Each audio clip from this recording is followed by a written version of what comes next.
Hello again. So today we're going to be making an Azo dye. Okay? An Azo dye is basically a colored compound. I'm going to take this out so you can hear me. And so we will be working on p-nitro aniline, and again you will treat this one in HCl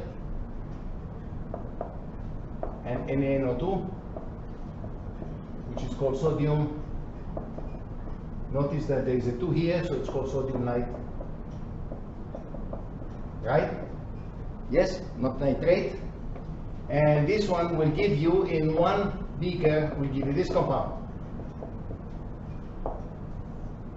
Okay? Which is going to be an intermediate. We're going to go over it in a minute.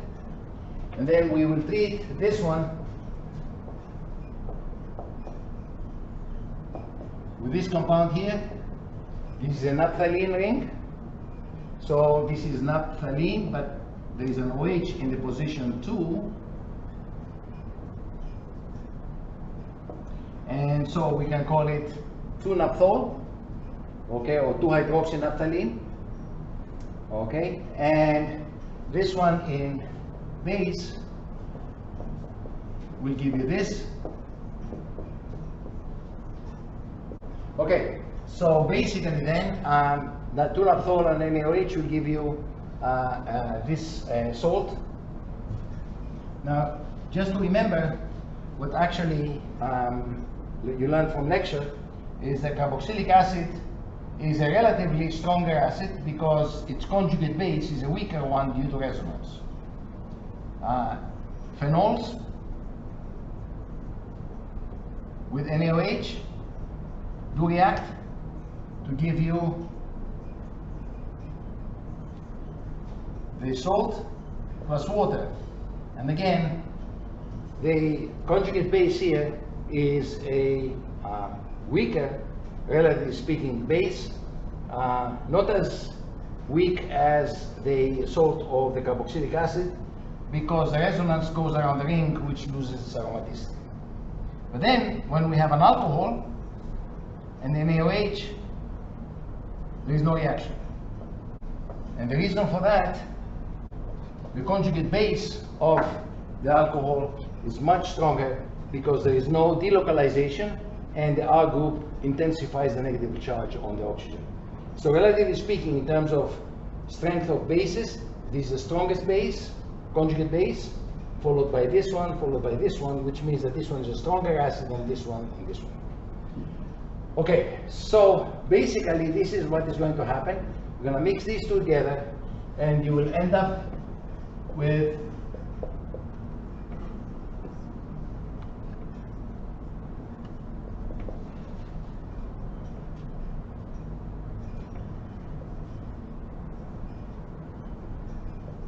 this compound, which is an Azo dye. And it's called an Azo dye because it has the NN double bond. Now notice the following. If we have different groups here, instead of paranitro-aniline we have different groups, the compound basically will have the same basic structure, except that the substituent on the benzene ring will be at different places and with different nature. But this one now is going to be a red dye. I'm going to be doing this experiment, and we are going to mix these two reagents together, but you have to notice now that the diazonium salt, that is called,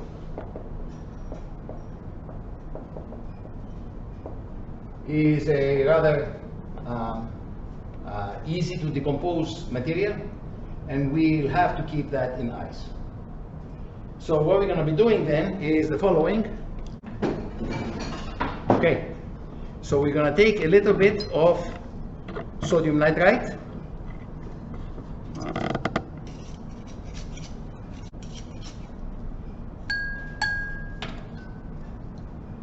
okay, and we'll make a solution out of it. This is water, right?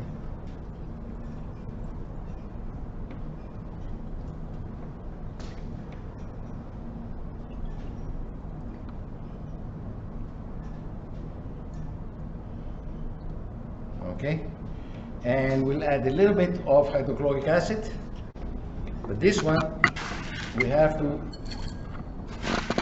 have it in ice. So we'll add a little bit of the acid here, but before we do that we have to add the p-nitroaniline.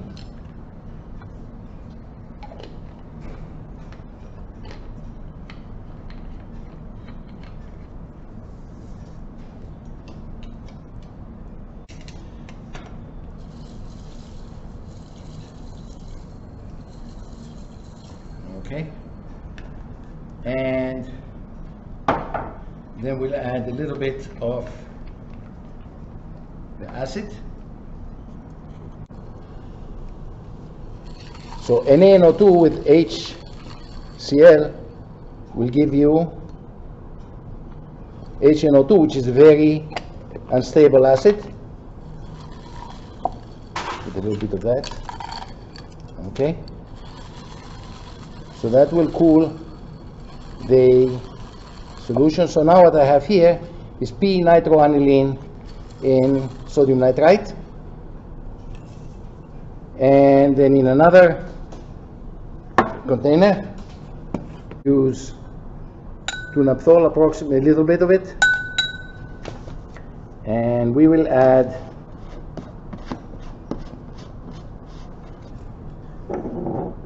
NaOH. So this one now is in ice. You can add a little bit more, it won't hurt. Okay, so we'll use 2-naphthol. Now this is not going to be as soluble, but that's okay. That's okay.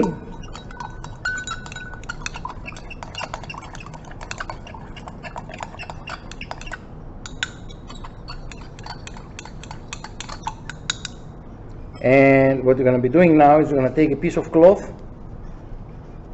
and baptize in the name of the Father and the rest inside here. Okay, the bad thing about this piece of cloth is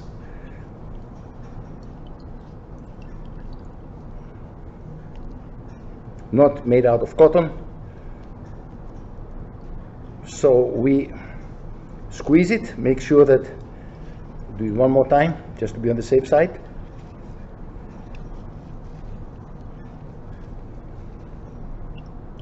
And then we take it and look at the color here, right? It's sort of like yellow greenish, right? Look at this now. So this is the Azo dye. Okay, and you take it out and you squeeze it, and this is the color that you get. Now based on how long you put it inside, you can get a deeper color. Now this is not made out of cotton, so the color is not as good, but you realize here how you make the dye. Again, everything depends on how you are going to what type of group you have around. In this case we have the nitro group in the para position, and that's how the whole thing went. All right, so the question is, we'll learn about the mechanism of this. So how does this reaction take place? Okay, so what we have here is nitrous acid, which we made out of sodium nitrite plus H plus, okay, and that one will give you this intermediate, okay. The aniline is a base,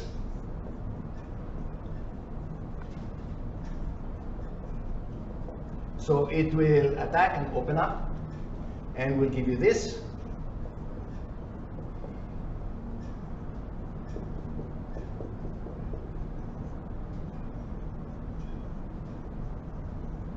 Okay, which will be in resonance or in equilibrium, actually, with, not resonance, forgive me, with this.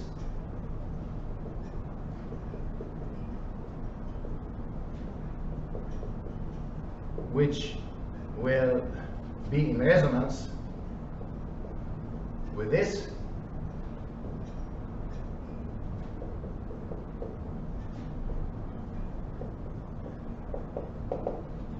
which will be in equilibrium again with this,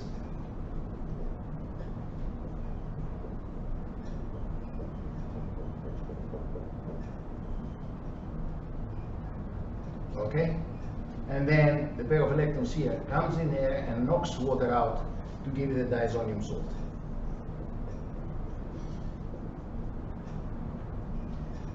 Now the diazonium salt has a tendency of losing N2. And so therefore it can react with several reactions you learned in lecture. For instance, you can treat it with CuCl and get the chlorobenzene. By the way, I forgot the NO2 here, didn't I?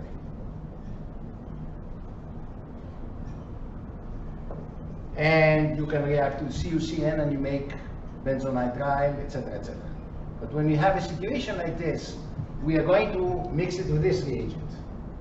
Now this one here is, remember now, we have this compound,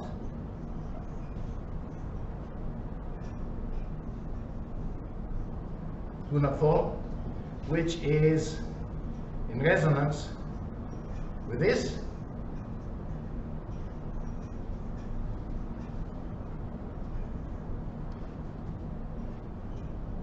okay, so then this one now will react to this here to give you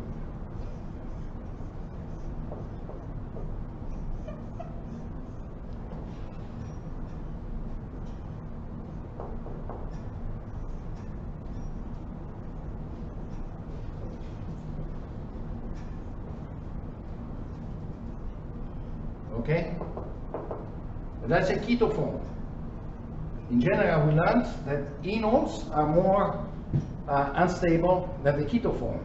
In this case, we have an exception.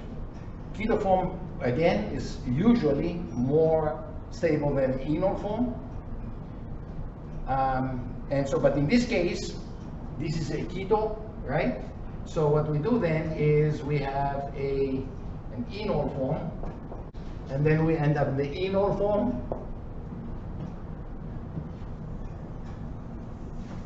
which is this one. And the reason why the enol form is more stable than the keto form in this case, it's one reason, and that's the fact that the ring here is aromatic, while in the previous case it is not, and the keto form is not. Now, if you have a piece of cloth, for instance, a piece of cloth and you leave it in the car, for instance, and it's very, very hot, what is going to happen is, you know, the dye is actually a bunch of layers that are on top of the cloth, or maybe inserted in the cloth. And then what happens is the heat and the sun happen to destroy this pi bond, which is very easily broken. And by doing that, then what happens is the upper layers of this bunch of layers of this dye actually loses the color, and that's why the color looks more faded away. So basically, again, as I said, if you replace the NO2 with another group, you finish up with different colors. This is the way, of course, you can have a combination of compounds, and then you finish up with different types of dyes.